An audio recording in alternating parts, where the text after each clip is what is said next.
The rain had long stopped, but the city still shimmered with moisture as Emma walked home from her second shift. The streets quiet and the world resting while she pushed through exhaustion. At 25, Emma was no stranger to long nights. She cleaned offices by day and waited tables by night, each shift bringing her one step closer to her dream of becoming a nurse. That night, something in the stillness changed. Passing a dim alley, a low groan pulled her attention.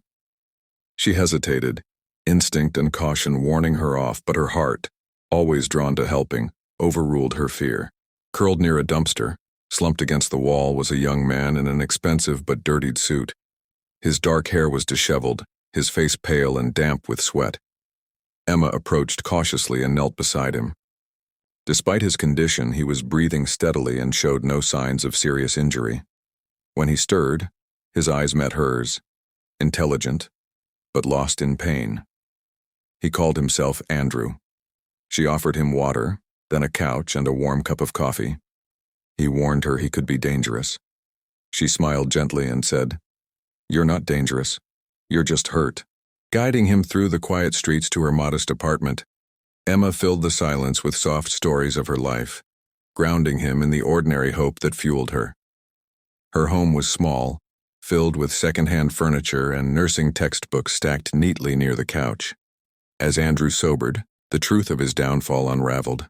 Once a tech CEO, he had been betrayed by his best friend and left with lawsuits, shame, and nothing to anchor him. Emma listened without pity, only understanding.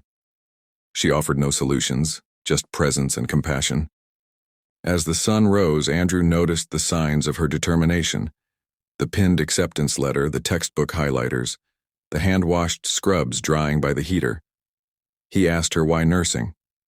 Her answer was simple: to care for people when they're at their lowest, when they need to be seen not as broken but human. He asked how much it would cost. She told him not to worry. She'd figure it out. But something in her words had struck him deeply. Before meeting her, he had planned to give up completely. But Emma reminded him that kindness wasn't a luxury, it was life-saving. 3 weeks later, Emma received a letter from the Andrew Blackwell Foundation. It granted her a full scholarship, tuition, living expenses, everything. When she called the number listed, an assistant informed her that Andrew had sold what little he had left to start the foundation. He didn't want recognition, just for people like Emma to get a chance. 2 years passed. At her graduation, Emma spotted Andrew in the crowd, his face brighter than she remembered. He embraced her and told her he had to witness what hope looks like when it's allowed to grow. He had rebuilt his life slowly, not with profit in mind, but by helping struggling businesses find ethical paths forward. He never became a millionaire again, but he found something richer: purpose. Emma, now a head nurse at the city's largest hospital, often told new interns about the night she followed her instinct instead of her fear, about how true healing comes from seeing the person, not just the patient.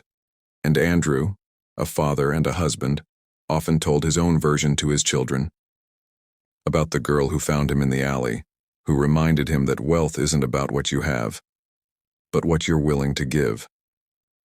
The foundation he started grew steadily, fueled not by fortune, but by belief. Its motto, chosen by Emma, captured it perfectly: you never know when you might be the answer to someone's prayer.